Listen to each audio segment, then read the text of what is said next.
Good morning everyone. देखो आज का जो सेशन रहेगा करंट अफेयर्स जो टॉपिक है ये टॉपिक वाइज रहेगा, इसमें कोई एमसीक्यू फॉर्मेट नहीं रहेंगे। एमसीक्यू क्या होता है ना, 15 दिन में 20 दिन में कभी एक बार मैं क्या करता हूँ एमसीक्यू क्वेश्चन दे देता हूँ। ठीक है, लेकिन ये जो रहेगा आपको डेली बेसिस पे करंट अफेयर्स रहेंगे और इसमें जो भी फैक्ट्स आएंगे वो आपको बता दूंगा मैं। ठीक है, उसके रिलेटेड जितने भी इंपॉर्टेंट एग्जाम में क्वेश्चन बन सकते हैं वो सारी चीज़ें मैं बता देता हूँ। तो ध्यान से देखना इस वीडियो को, लास्ट शुरू से लेकर लास्ट तक देखना। ठीक है, देखो पहला जो टॉपिक है ना, यहाँ पे दोनों इंग्लिश से डाला गया है मुझे, चलो कोई बात नहीं, एक ही होगा।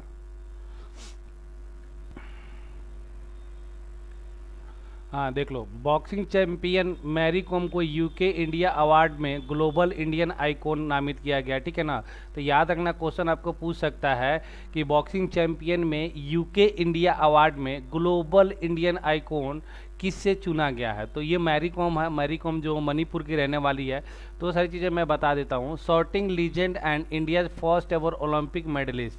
देखो मेडलिस्ट वोमेन बॉक्सिंग, ये मैरी कॉम ये इंसान है जो कि ओलंपिक में पहली बार किसी भारतीय ने, किसी इंडियन ने बॉक्सिंग में मेडल, गोल्ड मेडल, कोई भी मेडल, मतलब ये ऐसा नहीं गोल्ड सिल्वर, तो कोई भी मेडल जीतने वाली पहली मैरी कॉम थी। और ये बॉक्सिंग में महिला, पुरुष की बात नहीं हो रही है। ठीक है, has been honour with the global Indian icon of the year award. ठीक है ना, तो ये याद रखना कि मैरी कॉम का नाम याद रखना इंपॉर्टेंट है। यूके अवार्ड्स इन Windsor southern eastern England, film maker Shekhar Kapoor. ठीक है, directing Oscar nominated Elizabeth the golden age life time achievement award. और ये देखो ऑस्कर नॉमिनेट, मतलब हर साल ऑस्कर के लिए जो मूवी जाती है ना, फिल्म जाती है ना, तो उसके लिए नॉमिनेट हुआ है एक movie Elizabeth the golden age. ये याद रखना, इसको लाइफ टाइम अचीवमेंट अवार्ड मिला है और इनको ईयर ऑफ द अवार्ड मिला है मैरी कॉम को। तो मैरी कॉम वाला इंपॉर्टेंट है, याद रखना। कभी भी इससे रिलेटेड क्वेश्चन आ जाए तो मैरी कॉम को याद रखना। ठीक है, आगे बढ़ते हैं। देखो ये वाला क्वेश्चन भी, ये भी इम्पोर्टेंट ही है कि पहले जो आप लोग देखते तो क्रिकेट जो होता था ना, क्रिकेट होता था तो उसमें जो टी शर्ट, जो प्लेयर थे हमारे, टी शर्ट जो पहनते थे ना वो बाईजूस का पहनते। ठीक है ना, बाईजूस का। तो अब बाईजूस का नहीं पहन के अब ये ड्रीम 11 का पहनेंगे। ठीक है, तो रिपोर्ट्स के मुताबिक लोकप्रिय फ्रांतीसी गेम प्लेटफॉर्म ड्रीम 11 ने कथित तौर पर बाइजू की जगह जुलाई 2023 से मार्च 2026 तक भारतीय क्रिकेट टीम के लिए मुख्य जर्सी प्रायोजक के रूप में कार्यभार संभाला है।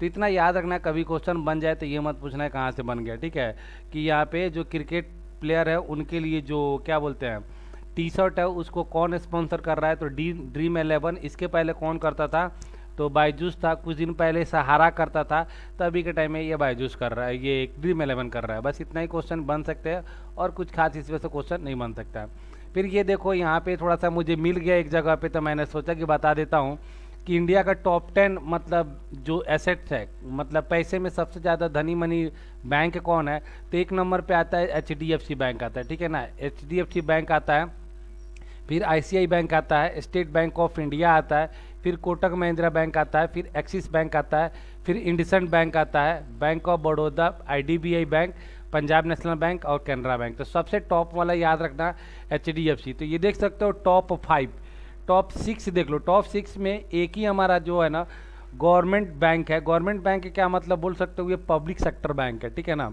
पब्लिक सेक्टर बैंक है। बाकी ये 5 देखोगे ना, HDFC भी प्राइवेट है, ICI भी प्राइवेट है, कोटक महिंद्रा भी प्राइवेट है, एक्सिस बैंक भी प्राइवेट है, इंडसइंड बैंक भी प्राइवेट है। तो ये देख सकते हो आप लोग कितना इंपॉर्टेंट चीज़ है। तो सोचा मैं आप लोगों को शेयर कर दूं और ये अच्छा लगे तो देख लेना, याद कर लेना। और ये देखो ओलंपिक में इन्होंने गोल्ड मेडल जीता था इनको। समर ओलंपिक जो हुआ था ना, समर ओलंपिक 2021 जो हुआ था जापान में हुआ था। ठीक है ना, जापान में, जापान के कैपिटल टोक्यो है, वहाँ पे हुआ था। तो वहाँ पे ये नीरज चोपड़ा जी है, ये हरियाणा के रहने वाले हैं। ठीक है ना, हरियाणा के रहने वाले हैं नीरज चोपड़ा। और ये जेवलिन थ्रो मतलब भाला फेंक के खिलाड़ी है। तो इन्होंने Olympian Neeraj Chopra wins Lausanne Diamond League 2023। ठीक है ना, तो लॉजेन डायमंड लीग 2023 किसने जीता है, तो नीरज चोपड़ा ने जीता है।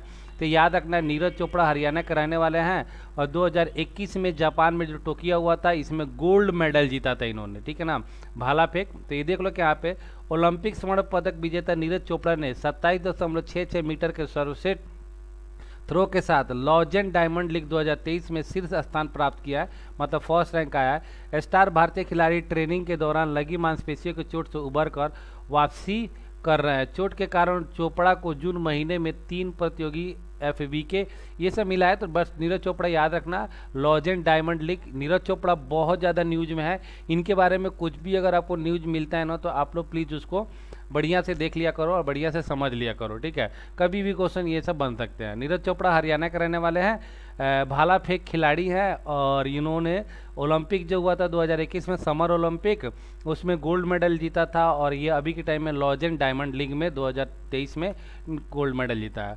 और ये देख लो यहाँ पे ये भी थोड़ा सा इंपॉर्टेंट है। इंपॉर्टेंट क्या है, मतलब बैंकिंग के वालों के लिए थोड़ा ज़्यादा इंपॉर्टेंट है। RBI ने महालक्ष्मी सहकारी बैंक को गैर बैंकिंग संस्थान का लाइसेंस दिया, बैंकिंग परमिट रद्द किया। देखो क्या हुआ था, ये लक्ष्मी कोऑपरेटिव बैंक था, ठीक है ना।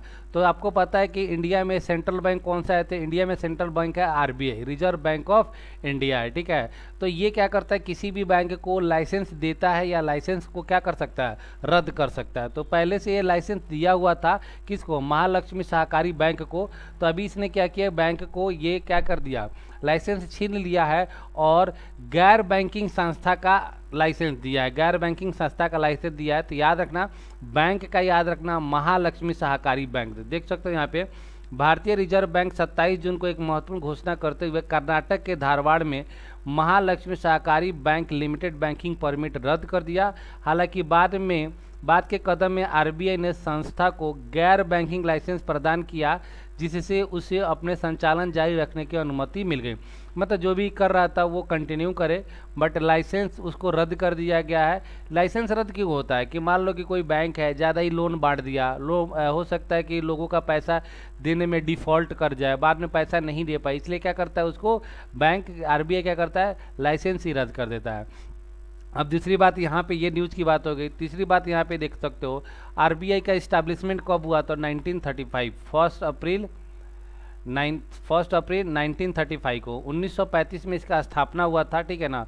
पहला इसका जो गवर्नर थे तो कौन, तो O. स्मिथ थे, ठीक है ना, O. स्मिथ थे पहला गवर्नर, ये भारतीय नहीं थे। और फर्स्ट भारतीय गवर्नर कौन थे, तो CD देशमुख थे, ठीक है ना, CD देशमुख थे, ये भी याद रखना आप लोग बढ़िया से। और अभी के टाइम जो गवर्नर है वो कौन सा है, तो ये शक्तिकांत दास है, ठीक है ना, शक्तिकांत दास है। तो साथ में ये सब भी चीज़ें याद किया करो, कॉपी पेन लेके बैठा करोगे तो अच्छा रहेगा। और करंट अफेयर्स है तो आपको कहीं भी क्वेश्चन आपको मिल सकते हैं, ठीक है। तो ये चीज़ें देख लेना। हाँ, 1935 में इसका स्थापना हुआ था। लेकिन राष्ट्रीयकरण इसका कब हुआ था, राष्ट्रीयकरण जो हुआ था वो 1949 में हुआ था। तो लगे हाथ, ये सब भी चीज़ें आपको दिमाग में रखनी है, ठीक है। आगे बढ़ते हैं, ये देख लो, ये हमारे मतलब कपड़ा और मंत्री हैं, महिला, ठीक है ना, ये स्मृति ईरानी को जानते ही हो, ठीक है ना। इनको PSB और पात्र प्राइवेट SB को महिला सम्मान बचत प्रमाण पत्र 2023 को लागू करने और संचालित करने के लिए अधिकृत किया गया, ठीक है ना। PSB पब्लिक सेक्टर बैंक होता है। PSB का मतलब क्या होता है, PSB का मतलब पब्लिक सेक्टर बैंक, ठीक है ना। तो यहाँ पे अगर किसी महिला को क्या हो रहा है, अकाउंट ओपन की बात कर रहा है कि हर महिला का क्या करना है, अकाउंट ओपन करना है।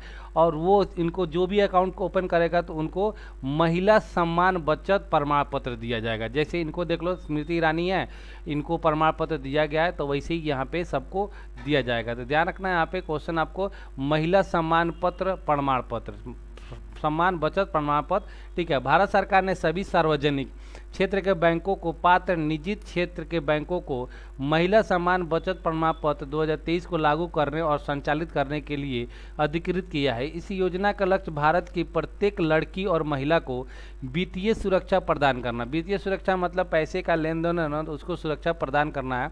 खाता खोलने की सुविधा 2 साल की अवधि के साथ 31 मार्च 2025 तक उपलब्ध है, ठीक है ना। तो याद रखना कि कब तक है, 2025, या साल याद रखना। ये भी क्वेश्चन आपको बन सकता है कि महिला सम्मान बचत प्रमाण पत्र के लिए भारत सरकार ने कब तक खाता खोलने का डेट दिया है, तो ईयर कौन सा है, ईयर पूछेगा, डेट नहीं पूछेगा। तो 2025 तक ये आप लोग को याद रखना है, ठीक है। और ये स्मृति ईरानी है, तो स्मृति ईरानी के बारे में थोड़ा सा देख लो। स्मृति ईरानी के बारे में क्या, देखो पहले इनके बारे में देख लो। जो जो बचत प्रमाण पत्र है, तो इसमें क्या है, सुरक्षित निवेश विकल्प है कि कोई महिला क्या कर सकता है कि वो सिक्योर मतलब क्या कर सकती है, किसी भी चीज़ में निवेश करती है। महिला समान बचत प्रमाण पत्र 2023 भारत में सभी लड़कियों और महिलाओं के लिए एक आकर्षक और सुरक्षित निवेश विकल्प प्रदान करता है। यह सुनिश्चित करता है कि उनकी वित्तीय जरूरतें पूरी हो और आर्थिक शक्तिकरण भावना करे, ठीक है ना। खाता खोलने और कार्यकाल, खाता खुलेगा और कार्यकाल कितना है यहाँ पे, ठीक है। प्रतिस्पर्धी ब्याज दर है, ब्याज दर जो रहेगा अच्छा खासा मिलेगा, ठीक है। तो ध्यान रखना, ब्याज दर जो बाकी लोगों को मिलता है उससे इनको ज़्यादा मिलेगा, ठीक है। देखिए 7.7%। लचीली जमा हो गई, ठीक है ना। आंशिक निकासी विकल्प रहेगा, तो ठीक है 40% आप लोग क्या योजना खाते में मात्र शेष 40% तक निकालने पड़ते, मतलब पैसा आपने 1 लाख रुपये जमा किया तो उसमें से 40,000 भी निकाल सकते हो, 40,000 ही, उससे ज़्यादा आप लोग नहीं निकाल सकते हो, ठीक है। अब ये स्मृति ईरानी है। Smriti Malhotra is an Indian television actress. ये पहले आप लोग स्मृति ईरानी क्या थी, ये एक्ट्रेस थी, अब बाद में ही मतलब हीरोइन थी, बाद में ये आ गई मतलब पॉलिटिक्स में आ गई। और ये अभी के टाइम में मिनिस्ट्री ऑफ टेक्सटाइल, टेक्सटाइल मतलब होता है कपड़ा, वुमेन और चाइल्ड डेवलपमेंट। देखो यहाँ पे कपड़ा, कौन मिनिस्ट्री है इनका, कपड़ा, फिर उसके बाद महिला और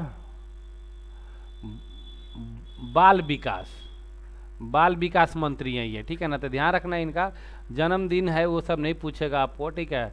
जुबीन ईरानी एस्पोज इनकी बहन का नाम है, ये सॉरी इनके मम्मी का नाम है। चिल्ड्रन इनके 2 है और बाकी कुछ इसमें ज़्यादा कुछ नहीं है। और ये मेंबर ऑफ लोकसभा 2019 में लोकसभा के मेंबर बनी है, बाकी कुछ नहीं है। बस इनका याद रखना कि महिला और बाल विकास, कपड़ा, महिला और बाल विकास मंत्री है ये स्मृति ईरानी, ठीक है। और ये देखो ये भी सुपर वीवीआई क्वेश्चन है, ध्यान रखना, आप लोगों को एग्जाम में बन जाएंगे तो पूछना मत। एशियाई कबड्डी चैंपियनशिप, जैसे क्रिकेट का होता है ना, एशियाई क्रिकेट टीम होता है, उसका ही एशिया में जितने भी कंट्री है ना, जैसे चाइना हो गया, इंडिया हो गया, नेपाल हो गया, श्रीलंका हो गया, ये सब इंडिया एशियाई कंट्री है। तो इसमें भारत ने कबड्डी में ईरान को हराकर मतलब खिताब जीता है। तो देख सकते हो यहाँ पे कोरिया गणराज्य के बुसान में, तो ये सबसे पहले तो याद रखना कहाँ पे हुआ था, ये तो कोरिया में हुआ था, ठीक है ना।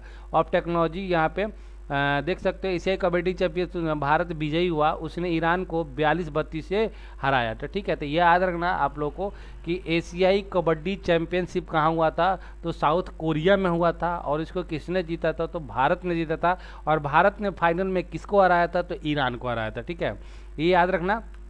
अब देख लो यहाँ पे ये भी आपको पूछे जा सकता है कि कबड्डी इंडियन भारतीय कबड्डी के कप्तान कौन है, तो ये नाम है इनका दीपक निवास हुड्डा, ठीक है ना। दीपक निवास हुड्डा ये बेचारे हैं, इन्होंने अच्छा परफॉर्मेंस किया है, ठीक है। तो देख सकते हैं इनका जन्म 1994 में हुआ था और पेरेंट्स का नाम राम निवास है। और इनको एक अवार्ड मिल चुका है, अर्जुन अवार्ड कबड्डी में मिला है, ठीक है। बाकी कुछ इसमें ज़्यादा इंपॉर्टेंट नहीं है, इनका बस याद रखना कि भारतीय कबड्डी टीम के कप्तान कौन है, तो दीपक हुड्डा है। और एशिया चैंपियनशिप 2023 का खिताब इंडिया ने जीता है। फिर ये देख लो सुनील छेत्री, ये बहुत ज़्यादा अभी न्यूज़ में है, बहुत ज़्यादा सुपर मतलब न्यूज़ में है। तो याद रखना यहाँ पे India climbs 10th spot in latest FIFA जानते हो ना, फुटबॉल इंटरनेशनल फेडरेशन एसोसिएशन होता है। फीफा का फुल फॉर्म भी कितनी बार पूछ देगा आपको, ठीक है। फीफा का फुल फॉर्म होता है फुटबॉल इंटरनेशनल फेडरेशन एसोसिएशन, ठीक है ना। तो भारत जो है ना इस बार ये मतलब 100 स्पॉट पे आ गया है, ठीक है ना। रैंक जो भारत का कितना है, 100 है, 100वां रैंक है। बस इसी से क्वेश्चन पूछ सकता है कि भारतीय फुटबॉल टीम कौन से रैंक पे आती है, तो भाई 100वां मतलब 100 याद रखना। और इनके कैप्टन तो है सुनील छेत्री है, बस इनका नाम काफ़ी है सुनील छेत्री। और इसके बारे में अभी जो भी न्यूज़ मिलेगा आप लोग देख लेना, क्योंकि अभी टाइम में बहुत ज़्यादा ये न्यूज़ में चल रहे हैं, ठीक है। तो सुनील छेत्री, ठीक है, ध्यान रखना आप लोग सुनील छेत्री। और ये कर्नाटक के रहने वाले, बेंगलुरु में इनका जन्म हुआ था।